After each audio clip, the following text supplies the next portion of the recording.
Bapa, Allah yang Maha Besar, Cipta langit dan bumi, di dalam Kristus Yesus, penebus kami, kekasih jiwa kami, Tuhan dan Raja dalam hidup kami. Bersama dan oleh Roh Allah yang Maha Kudus kami ada di tempat ini, bukan karena kuat hebat kami, melainkan karena kasih Tuhan yang begitu besar masih memelihara kami, menuntun kami, dan kehendak Tuhan yang ajaib bekerja di dalam kami. Terima kasih ya Roh Kudus, biar kami boleh menerima kebenaran firman dan rahasia ilahi di dalam. Mampukan kami semua menjadi pendengar dan pelaku firman. Dalam nama Tuhan Yesus Kristus kami berdoa. Amin. Amin. Shalom. Shalom. Saya akan membawa tema firman Tuhan di dalam tema yaitu Power Delivery Charge. Power Delivery Charge. Memang kehidupan orang percaya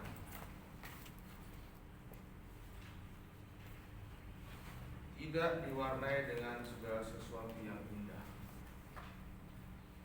Kehidupan di dalam Tuhan tidak diwarnai dengan segala sesuatu yang selalu manis.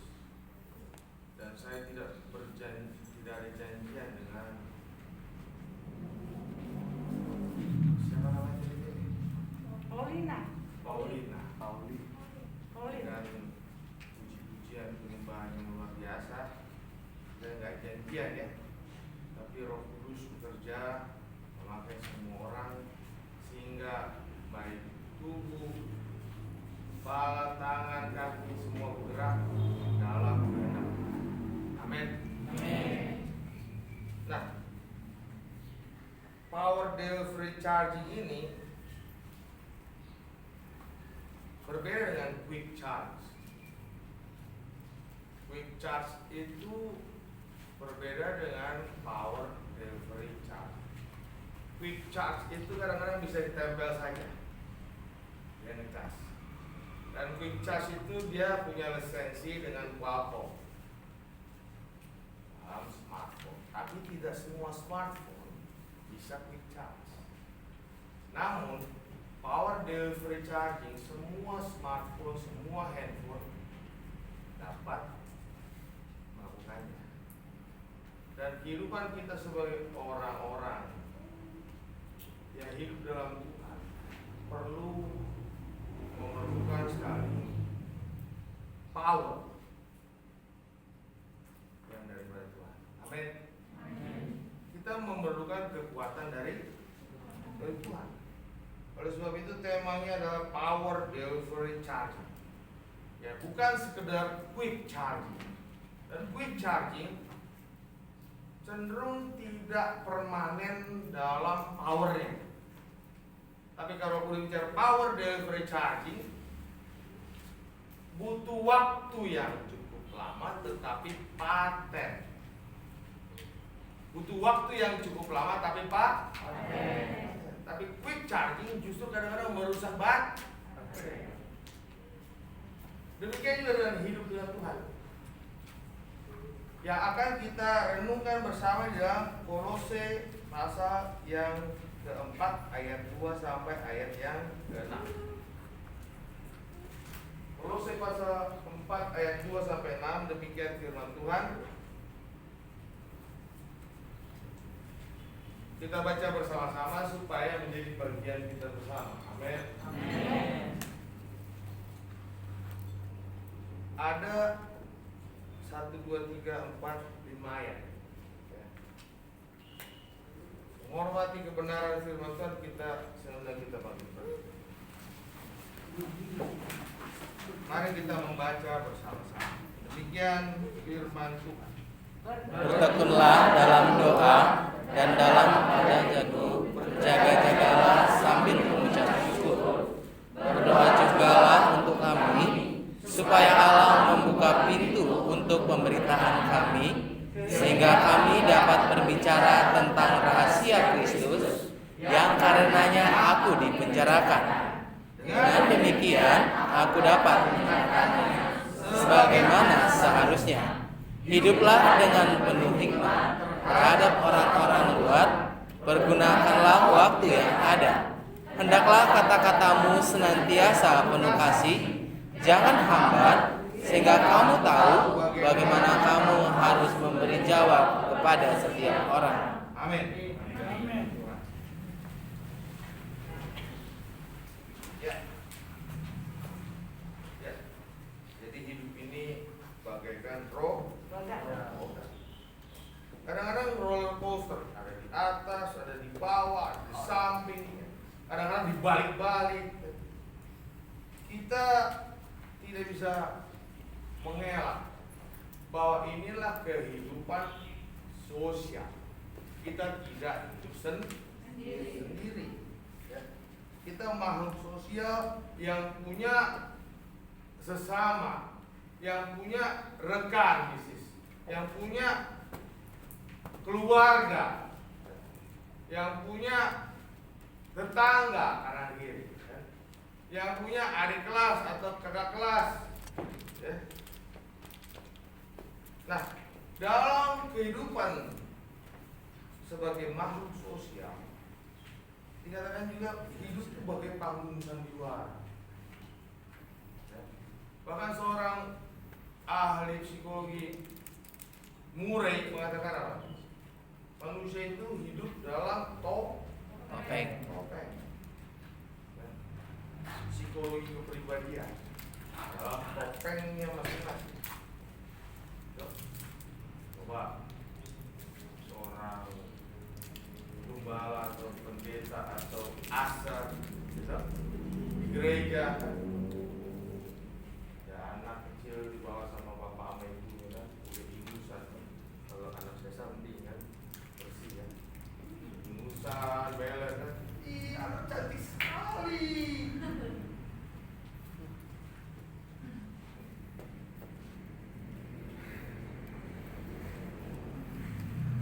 Nah, di dalam kehidupan ini banyak sekali sandiwara-sandiwara bisa terjadi. Itu, namun kiranya seorang Kristen hiduplah dalam terang. Amin. Amin. Terang membuat kita tidak hidup dalam sandiwara. Hidup dalam Tuhan tidaklah mulus, tidaklah selalu manis, atau selalu menyenangkan. Selalu ada masalah, ujian, dan pencobaan. Namun anak Tuhan tidak diinginkan oleh Tuhan bersandiwara. Dalam adanya masalah, katakan ada masalah. Seringkali gereja juga ngajarin enggak benar. Kenapa? Apa kabar Bapak Ibu Saudara? Luar biasa. Amin. Luar biasa. Luar biasa bermasalah. Halo. Shalom. Apa kabar hari ini? Luar biasa. Luar biasa bermasalah. Benar kan? Luar biasa bermasalah. Tapi terjadi defense mechanism yang diajarkan di gereja. Tolong. Jujur ya, tolong. Hal-hal yang katakan luar biasa itu justru harus kita katakan. Hari ini saya percaya hidup Anda dan saya penuh masalah. Tapi Tuhan adalah kekuatan. Amin. Tuhan Allah itu kekuatan. Disentak dengan suatu lahiran, suatu dari dalam itu kekuatan. Jadi masalah itu banyak, ujian banyak untuk kita lihat. Pencobaan bahkan ada dari setan. Jika hidup dalam Tuhan penuh dengan kemanisan dan berkat, sangat mungkin Anda sedang hidup dalam dunia dan bergaul bersahabat dengan langit. Jika hidup dalam Tuhan penuh dengan kemanisan dan berkat, sangat mungkin Anda sedang hidup dalam Dunia. dunia. Hidup dengan keduniaan. Sekarang di dalam Tuhan itu, nyanyian tadi anak kecil itu, Luar biasa. Tuhan tak pernah janji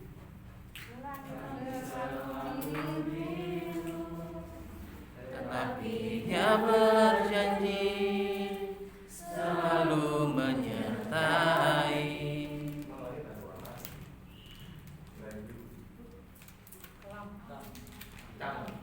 Gelap, Gelap. berarti Pekat. badai, gelap sekali, badai gelap sekali. Siang seperti karena apa? Gelap. Gelap. Nah, Tuhan mengajak kita di dalam firman Tuhan tadi apa? Bertekunlah dalam doa dan dalam pada itu berjaga. Bertekunlah dalam doa. Bertekun dalam bahasa Yunani, sedikit bahasa Yunani sekali ya saya. Proskartereo, yang dalam arti meneruskan dengan tabah. Kenapa meneruskan dikatakan meneruskan dengan tabah? Karena kadang-kadang dalam doamu kita berdoa, Banyak gangguan. kita tidak mendapatkan jawaban. Belum. Makanya meneruskan dengan tabah. Padahal kamu meminta jawaban secepatnya, betul? Karena kamu terbiasa dengan kehidupan Dunia. instan. Betul, bahasa saya. Instan. Mie instan. Sakit sakit. Maunya semuanya instan. Udah biasa instan. Kita udah biasa instan. Makanya firman Tuhan hari ini mengajak kita merenungkan bahwa bertekunlah. Artinya apa? Dalam bahasa Yunani itu meneruskan dengan tabah. Tabah artinya apa? Belum dijawab, teruslah berdoa. Belum dijawab, teruslah berdoa. Dalam bahasa Inggris default mengandung arti menenangkan. Saat kita belum mendapatkan jawaban, kita kadang-kadang gelisah. Kita tidak tenang. Dalam tinggal tenang dan percaya terletak Kekuatanmu. kekuatanmu. Bahkan firman Tuhan menjelaskan dalam tinggal tenang terletak kekuatan. Saya ingat di Sibolga ada satu jam untuk devote. Kita punya waktu namanya devotional. Dan saya bikin itu setelah makan siang dan saya lakukan di sinar matahari. Itu masih cukup bertempat. Keluar, berjemur di sinar matahari sambil merenungkan firman Tuhan selama 40 menit. Sisanya 20 menit untuk sharing di aula. Kenapa saya sengaja jemur di matahari? Melatih konsentrasi. Saat engkau merasakan panas, netes, engkau harus terus berdoa. Engkau harus menenangkan dirimu, melepaskan yang lain meskipun netes. Itu tujuan daripada bahasa devotional apa? Menenangkan, kemudian melepaskan yang lain. Yang lain apa? Panas. Kamu pikir enak bermeditasi di bawah panas matahari? Jam 1 kurang 4, 1 kurang 15 menit. Oh enak? Enggak. Tapi itu adalah latihan menenangkan, latihan melepaskan yang lain, latihan fokus. Pernah Anda dalam berdoa, Anda tutup mata, betul? Tapi pikiran pikiran Anda tiba-tiba lagi berdoa tek ke yang lain? Sering. Semakin Anda dalam seringnya itu, terus intensitas seringnya tinggi, gini saya seringnya tidak berkurang, berarti Anda harus gak susah bicara, tapi Anda harus lebih menenangkan, lebih melepaskan, lebih fokus. Ini memerlukan latihan. Memerlukan apa? Latihan. Dalam bahasa Bataknya manotong. Betul ya? Manotong. Berketapan hati. Manotong apa manoktong? Manongtong kan? Yes. Manongtong artinya tetap tanpa perubahan. Stay still. Ya, tetap tanpa perubahan. Kenapa? Kadang-kadang kalau kita berdoa tiba-tiba bisa berubah nggak? Bisa. Betul.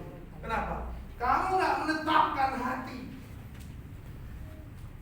Kenapa Tuhan bilang ini? Buatkan dan teguhkanlah hatimu. Supaya apa?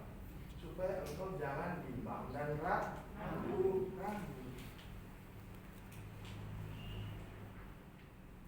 Udah dalam posisi doa. Kira-kira posisi doa ini betul kan? Benar kan? Engkau tidak menetapkan hatimu, engkau ragu. Itu yang namanya manokong, tetap tanpa perubahan. Jadi saat kita berdoa, saya coba simpulkan sedikit, kita terus ya kan,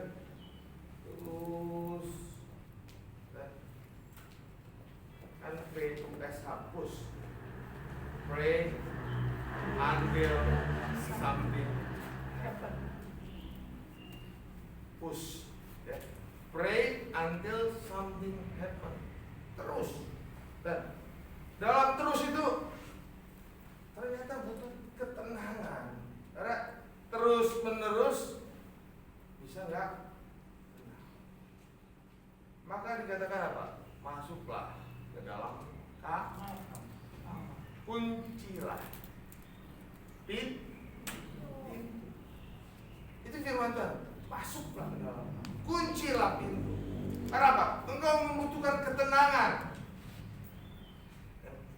Engkau membutuhkan fokus. Lepaskan yang lain dan tetapkanlah hati. Nah, kenapa bertekun dan berjaga-jaga? Ada dua kata yang sepaket ini. Kenapa? Bertekunlah dan berjaga. Bertekunlah dalam doa dan dalam pada itu berjaga-jagalah. Kenapa? Ya. Karena konsistensi, fokus, tetap waspada, bentuk kekuatan iman dalam perbuatan. Contoh, saya selalu kagum sama Kaleb. Kenapa? Coba ya. Waktu Allah Tuhan marah kepada 10 pengintai dan bangsa Israel kan tidak jadi masuk kan, harus berputar 10 tahun.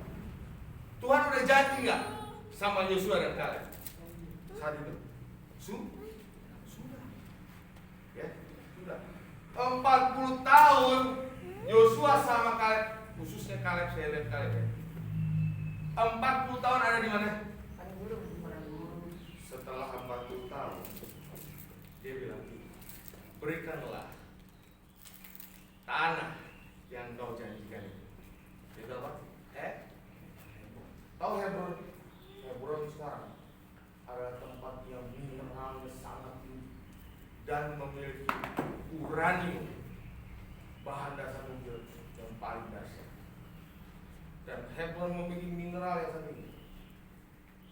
Hebron adalah istilahnya sumber daya alam yang paling menghasilkan di dunia. Karena apa? Karena ada seorang Kaleb yang 40 tahun dia tetap berdoa, dia tetap percaya sama Tuhan. Di padang gurun dia bilang apa? Kekuatanku tidak Pernah berubah. berbeda. 40 tahun yang lalu, bahkan hari ini, untuk bertempur masuk melawan suku enak, yang badannya perawakannya seperti manusia. Dia bilang kekuatan itu tidak berubah. Jadi dia ngapain? Saya tanya, emang ada fitness? Berdoa, berpuasa, bekerja. Dia berdoa. Dia berpuasa. Mana berpuasa ada efek luar biasa dalam berpuasa kepada tubuh ini. Kalau Anda bicara dalam buku cari ya, namanya Don't Call, cari. Dampak puasa kepada emosional dan tubuhmu akan menghasilkan apa-apa aja kimia dalam tubuhmu. Oke? Nah, dia ngapain? Dia lari, bos. Dia ngapain?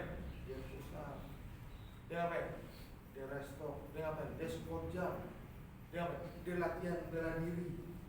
Karena dia bilang kekuatan itu tidak berubah untuk bertempur. Kenapa dia lakukan itu 40 tahun? Kalau saya muter udah 5 tahun, mungkin nggak jelas nih.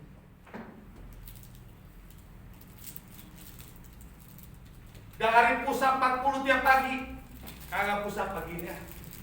Udah mulai males ah. Bisa Anda bayangkan 40 tahun dia tidak berubah menjalankan semua rutinitasnya. Itu di padang gurun.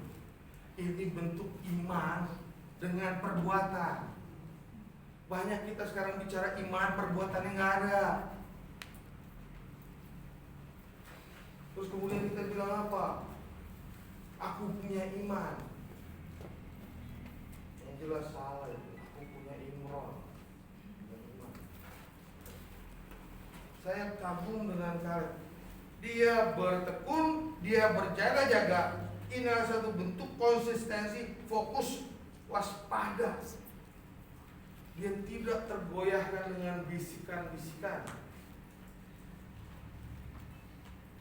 Halo? Bisa saja dalam berdoa kita ada yang ngomongin. Tuh.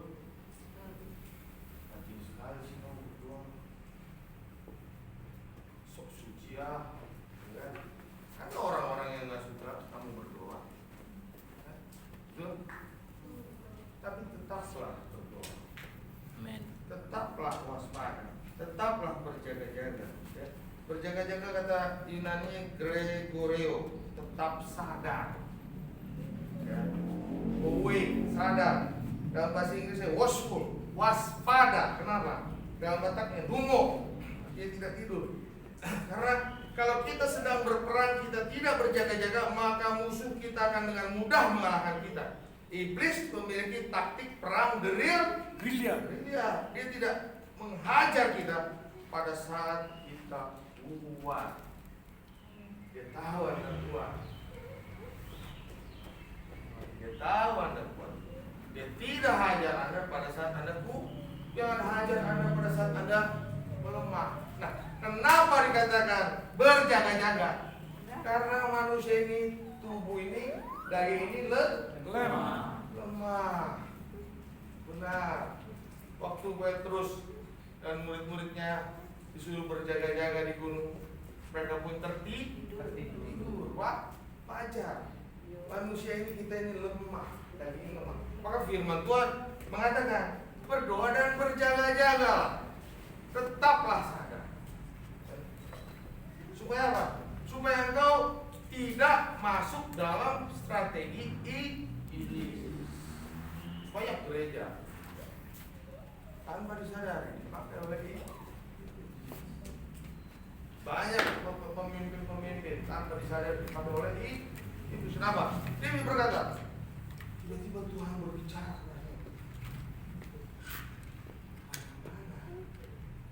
Dia mengatakan pun yang melenceng. Berarti dipakai kan? Betul? Gak usah jauh-jauh. Pemimpin-pemimpin tempat ini bisa saja dipakai oleh iblis. Saya bisa dipakai oleh iblis. Bisa. Karena apa? Kita ada saatnya lemah. Tetapi kalau kita tetap power, delivery, charging, apa yang terjadi? Maka engkau punya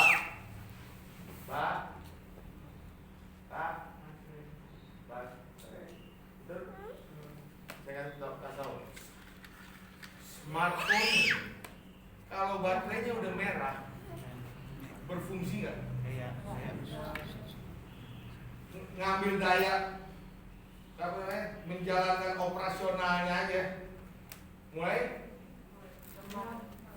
terjadi gangguan, banyak gangguan.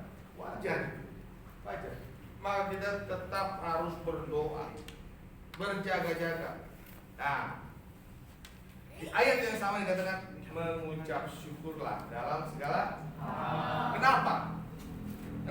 Dalam berdoa nih udah tekun, udah fokus, terus berjaga-jaga, tetap mengucap syukur. Kenapa?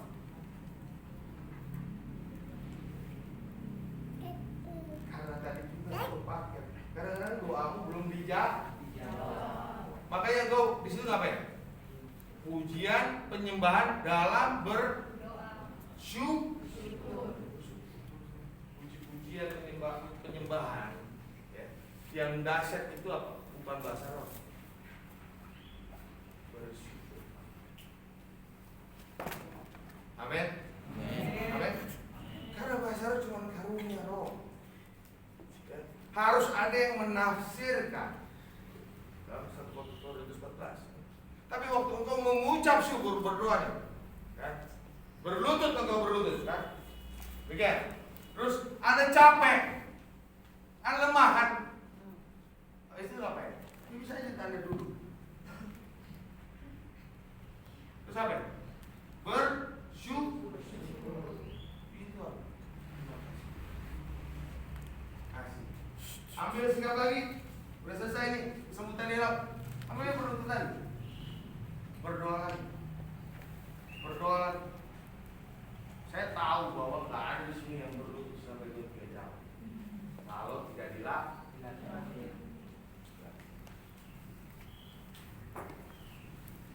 Ya.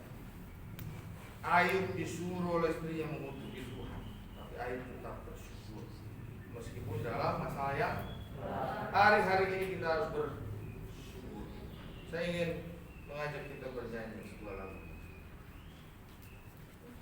Doa mengubah segala sesuatu. Tahu lebih? Saat keadaan sekelilingku ada di luar kemampuanku, ku berdiam diri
bumi di sini satu kenyataan di depanku mengecewakan perasaan. Dia bilang menutup mata. Amin. Saya kagum dengan apa yang dibilang oleh ibu saya. Saat orang lain mendapatkan keuntungan, padahal dia orang jahat, saya bilang, kok enaknya dia begini. Ibu saya coba bilang, David, saya ingat selalu ini. Kita hidup dalam dunia yang gelap, tapi engkau yang berjalan dalam terang, jalan saja terus. Jangan berubah, jalan saja terus. Jalan terang. Tidak peduli dengan orang dapat apa, dapat ini. Dalam kehidupan yang jahat dia dapat ini. Tapi kau berjalan dalam terang. Dan itu menjadi pegangan saya sampai hari ini. Kadang-kadang hidup ini memang kita bisa cemburu sama orang-orang fasik. Tapi tahu firman Tuhan bahwa di tempat licin Tuhan taruh mereka. Sudah satu ketika mereka hancur. Tapi orang benar, jika dia jatuh, dia tidak akan terjatuh. Amin.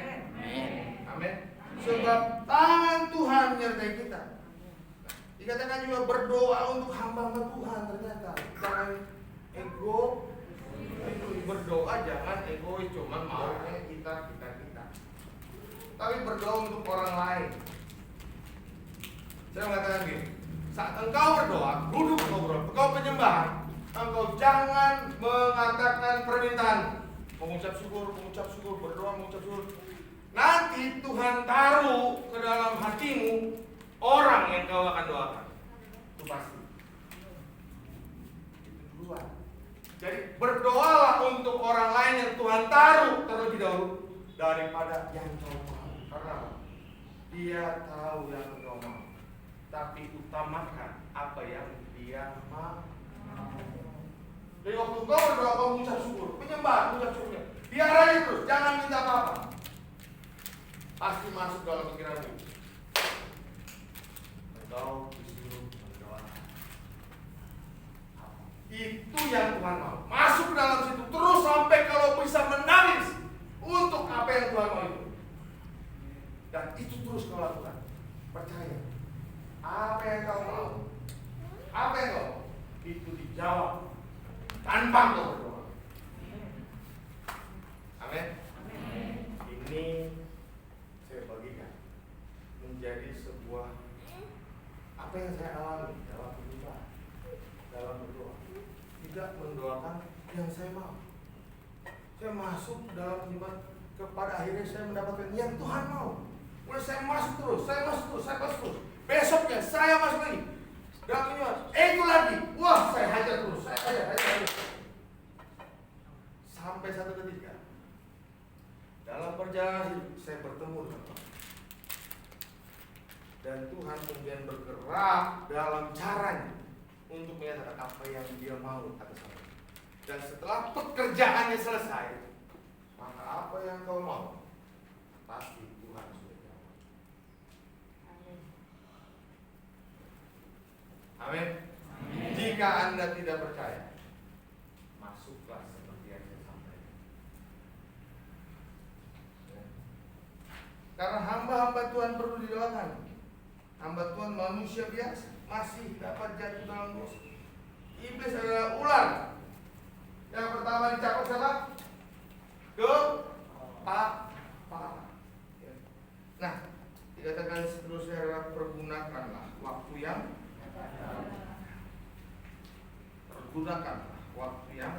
ada. Karena hidup ini nggak nyangka. Paulina sudah 7 tahun. 10. Gini deh. Oh gini ya, 10. Udah 10. Kemarin kamu masih gendong sama mamamu. Timang. Kemudian masih dibacain dongeng sama bapakmu. Jujur nak ya.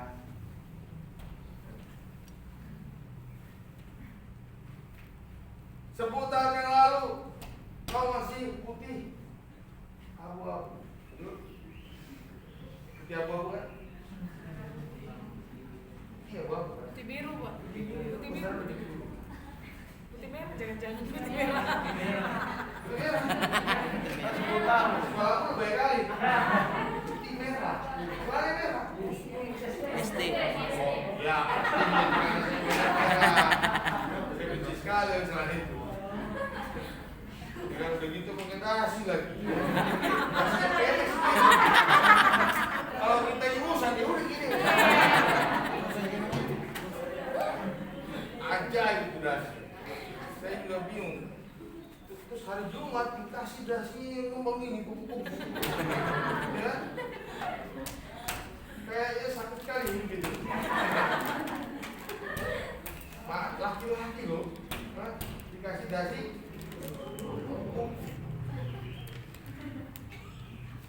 Pergunakanlah waktu yang ada. Amin. Amin. Karena kita menumpang di dunia. Yang terakhir, tetap saya ingatkan kembali, jagalah kata-kata yang kita keluar. Hendaklah penuh kasih dan sopan. Jangan orang di luar sana yang belum mengenal Tuhan tidak jadi mau mengenal Tuhan Yesus Kristus karena kehidupanmu, karena mulutmu. Engkau menjadi batu sandungan. Engkau menjadi batu sandungan karena engkau tidak bisa menjaga. Padahal firman Tuhan, katukkanlah mulut. Artinya apa? Cepat-cepat tutup. Ingar sosum tulodo.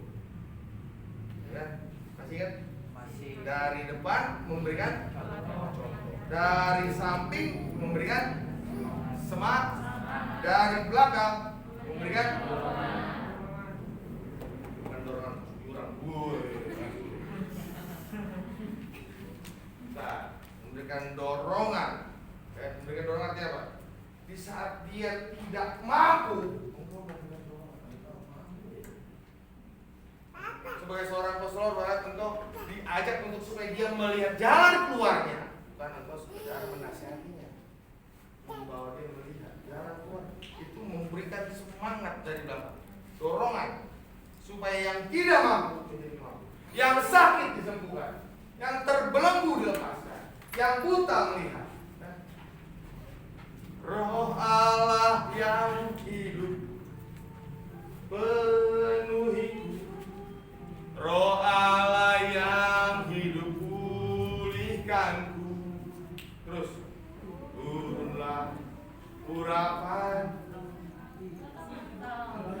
baru, membangkitkan kuasamu, membebaskan hidup yang terbelenggu, memulihkan hati mereka yang terbuka, serta mencelingkan mata yang buta.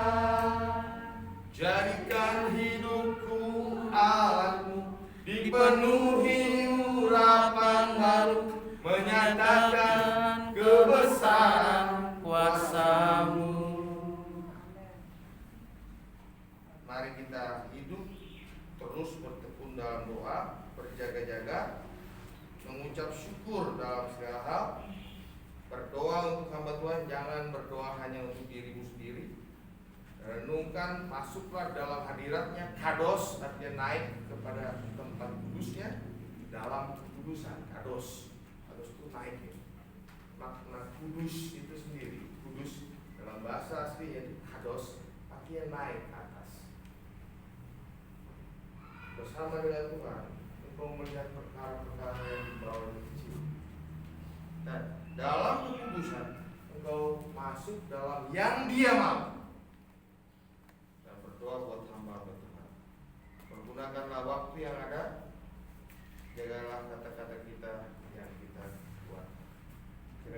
Tuhan. Dan singkat ini Roh Kudus memberkati kita. Mari kita berdoa.